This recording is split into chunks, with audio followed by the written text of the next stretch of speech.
رمضان میں نکاح کا شرعی حکم۔ کیا رمضان میں یا دونوں عیدوں کے درمیان نکاح کرنا جائز ہے؟ اور رخصتی کا حکم بھی بتا دیں۔ بعض لوگ کہتے ہیں کہ ان دنوں میں نکاح کریں تو وہ صحیح نہیں چلتا۔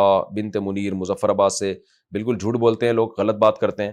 رمضان میں بھی نکاح کیا جا سکتا ہے، رخصتی بھی جائز ہے، اور دونوں عیدوں کے درمیان بھی بالکل ٹھیک ہے۔ ایسی جاہلیت کی رسموں کا گلا گھونٹنا چاہیے اور اس کو پروموٹ کرنا چاہیے۔ دونوں عیدوں کے درمیان بھی نکاح کریں، رمضان میں بھی نکاح کریں، بلکہ میں تو کہہ رہا ہوں 4 شادیاں کریں، ایک رمضان میں، ایک محرم میں، ایک 2 عیدوں کے درمیان میں، اور ایک سفر میں، تاکہ رسم کا ایک تو اس رسم کا بھی خاتمہ ہو جائے گا کہ ان مہینوں میں کو لوگ منحوس سمجھتے ہیں اور شادی نہیں کرتے، اور دوسرا اس رسم کا بھی خاتمہ ہو جائے گا کہ پوری زندگی دوسری شادی کرنی ہی نہیں ہے، اس کا بھی خاتمہ ہو جائے گا۔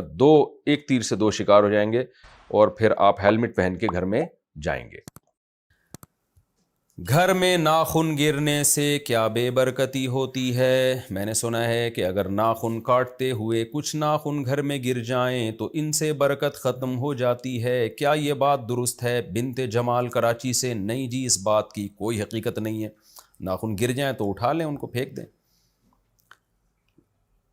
زیر ناف بالوں کا مستقل صفایا کرنا، کیا ایسا طریقہ اختیار کرنا جائز ہے کہ زیر ناف بالوں کو ہمیشہ کے لیے جڑ سے ختم کر دیا جائے؟ سلیمان صاحب پشاور سے۔ جی جائز ہے۔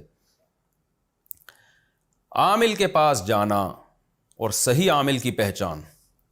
مجبوری کی صورت میں جب جادو یا اثرات کا غالب گمان ہو تو کسی عامل کے پاس جانا شرعاً کیسا ہے؟ نیز صحیح عامل کو کیسے پہچانے؟ اس کی ظاہری خصوصیات کیا ہونی چاہیے؟ کیونکہ ہم اس کے باطن کو نہیں جانتے۔ حمید اللہ کابل سے۔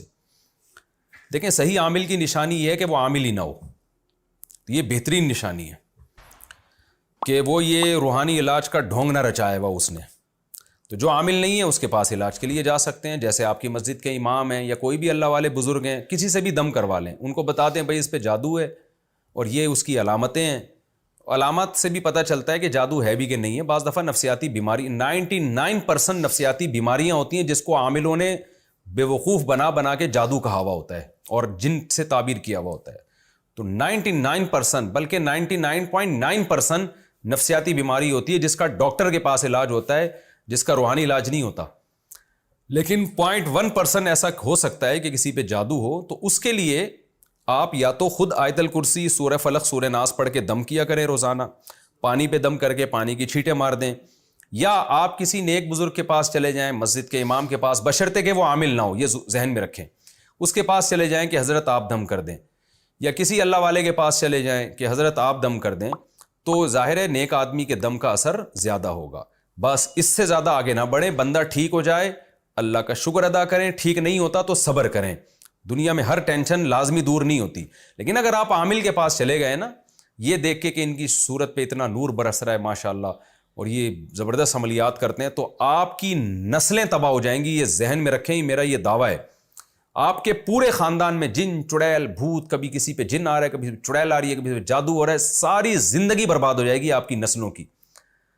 آپ دیکھیں سعودی عرب میں کسی پہ جن، چڑیل، بھوت نہیں آتا تھا، اب الحمدللہ وہاں بھی آنا شروع ہو گئے ہیں، کیونکہ ہمارے پاکستانی اور انڈینز نے ان کو جا کے دبا کے الو بنانا شروع کر دیا ہے، عربوں کو بھی، روحانی علاج کے نام پہ، جس کا نتیجہ یہ نکلا ہے کہ الحمدللہ عربوں پہ بھی جنات آنا شروع ہو گئے۔ ورنہ ہمیں یاد ہے 20 سال ہمارے ریلیٹیو سعودی عرب میں رہ کے آئے، شارجہ میں، دبئی میں، 20 سال سے انہوں نے کسی ایک نفس کو بھی ایسا نہیں دیکھا جس پہ جن، چڑیل، بھوت ہو، کیونکہ وہاں عامل ہی نہیں تھے۔ اب الحمدللہ یہاں سے عملیات کے نام پہ ٹوپی ڈراموں نے جانا شروع کیا، اپنی چہروں کے جو ایک کوئی گورا ہوتا ہے عامل، تو وہ زیادہ دکان چلتی ہے اس کی، تو جا کے وہاں عربوں کو بھی الحمدللہ الو بنانا شروع کیا ان لوگوں نے، بند فیکٹریاں چلا رہے ہیں یہاں کے عامل، جا کے عرب بھی الو بننا شروع ہو گئے الحمدللہ۔ تو اب اللہ کا شکر ہے مکہ مدینہ میں بھی جنات اور چڑیلیں آنا شروع ہو چکی ہیں الحمدللہ، اور یہ سارا کریڈٹ پاکستانیوں کو جاتا ہے۔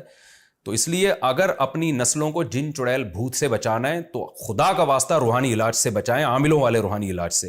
باقی رقیہ جو ہے، جو نبی صلی اللہ علیہ وسلم سے ثابت ہے، سورہ فلق، سورہ ناس ہے، آیت الکرسی، وہ پڑھ کے دم کیا کریں۔ اور میں تو بار بار چیلنج کرتا ہوں، یار یہ عامل ہمارا تو کچھ بگاڑ کے دکھائیں نا، کوئی ایک جن، چڑیل، بھوت بھیجیں ہمارے اوپر، ہم تو نہ حصار کرتے ہیں نہ کچھ بھی، اللہ پہ اعتماد کرتے ہیں، توکل کرتے ہیں۔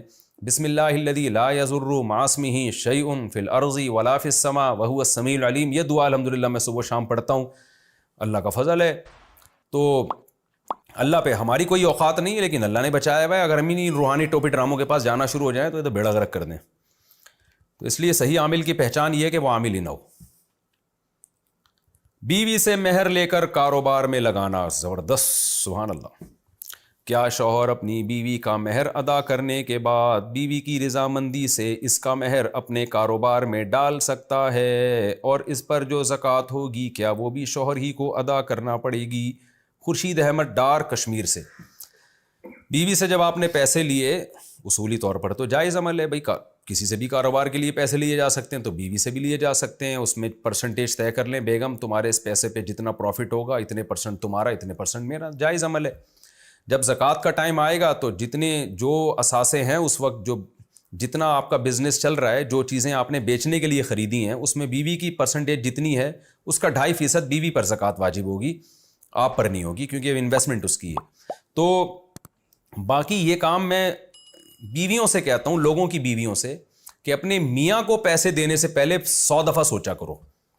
کیونکہ میرے پاس جتنے کیس آئے ہیں، یہ جو خورشید احمد ڈار جو کشمیر سے جنہوں نے پوچھا ہے، ان کے علاوہ کی بات کر رہا ہوں میں، یا جو شوہر اس وقت میرا مسائل کا سیشن سن رہے ہیں، ان شوہروں کے علاوہ کی بات کر رہا ہوں کہ رپورٹ یہ ہے کہ جب میاں بیوی سے پیسے لے کے کاروبار میں انویسٹمنٹ کرتا ہے تو بیوی کو ایک دھیلا بھی نہیں دیتا. وہ جو رپورٹ آئی ہے نا ہمارے سامنے اب تک کے جو تجربے ہیں، تو سوائے خورشید احمد ڈار کے اور جو لوگ میرے مسائل کا پروگرام سن رہے ہیں، تو عورتوں سے میں کہتا ہوں کہ میاں کو پیسے دینے سے پہلے 100 دفعہ سوچا کرو، کیونکہ گھر کی مرغی دال برابر. میاں کو پتہ ہے یہ بیوی میرا کیا بگاڑ لے گی.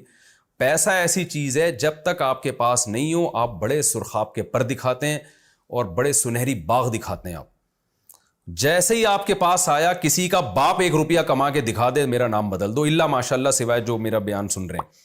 تو یہ تجربہ ہے کہ نہیں دیتا بھائی آج کل کوئی کما کے. 2-4 دفعہ ہو سکتا ہے دے دے، پھر نہیں دیتا. تو اس لیے خواتین کو بہرحال چاہیے کہ میاں جب پیسے مانگ رہا ہو تو 100 دفعہ سوچیں، یہ دیکھیں میاں مالی معاملات میں درست ہے یا نہیں ہے. یا تو فی سبیل اللہ میاں کی مدد سے دیں، میاں کی مدد کی نیت سے پیسہ دے دیں اس کو. ظاہر ہے میاں ہے، جتنا اس کے ساتھ تعاون کریں گی ثواب ملے گا. لیکن اگر اس نیت سے دیا نا کہ یہ کما کے دے گا، تو آج کل کما کے بیوی کو شاید ہی مشکل سے کوئی دے، کیونکہ جو اپنے کنٹرول میں ہوتی ہے وہ کہاں بیچاری تھانے جائے گی کہ میرے میاں سے پیسے نکلوا کے دو. تو آج کل بہت مشکل ہے. تو اس لیے میں عورتوں کو مشورہ دیتا ہوں یہ بہت سوچ سمجھ کے کیا کریں. خورشید احمد ڈار جیسے اگر میاں ہیں تو پھر تو ٹھیک ہے، خیال ہے کہ ٹھیک ہے، باقی اللہ ہی بہتر جانتا ہے. نارملی یہ کام آج کل کسی کو پیسہ پکڑانا، جو ہمارے پاس رپورٹیں وہ ٹھیک نہیں ہے، پیسے واپس ملتے نہیں ہیں. سالوں پہلے چوری کی ہو تو کیا زیادہ رقم لوٹائیں گے؟ میں نے 15 سال پہلے ایک آدمی سے 100 روپے چوری کیے تھے اور ایک آدمی کا ناریل چوری کیا تھا. اللہ بچائے. اب آج کے حالات میں اس کی کتنی قیمت دینی ہوگی؟ نور محمد، سعودی عرب سے.